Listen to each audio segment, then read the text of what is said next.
আপনি দেখছেন news now. আমরা জানি কোনটা খবর। 2047 সালের মধ্যে বিকশিত ভারতের অংশ হিসেবে বিকশিত ত্রিপুরা গঠন প্রয়োজন, ভোকাল ফর লোকাল। এই লক্ষ্যেই এগিয়ে আসতে হবে সবাইকে। রবিবার বরদলায় আয়োজিত অনুষ্ঠানে উপস্থিত থেকে এরকম প্রতিক্রিয়া ব্যক্ত করলেন মন্ত্রী সুশান্ত চৌধুরী। প্রধানমন্ত্রীর মন কি বাত উপলক্ষে আয়োজিত হয় এদিনের অনুষ্ঠান।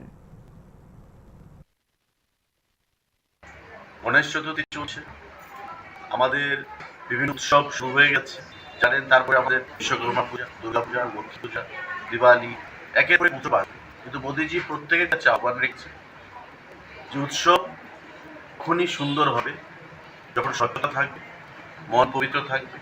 আসলে তখনই সুন্দর হবে যখন ভোকাল ফর লোকাল, আমার স্বদেশী জিনিস আমি ব্যবহার করব, স্বদেশী জিনিস বস্ত্র আমি পরিধান করব, সমস্ত কিছু মানুষকে স্বদেশী পরিধানের জন্য আমি আহ্বান জানাবো।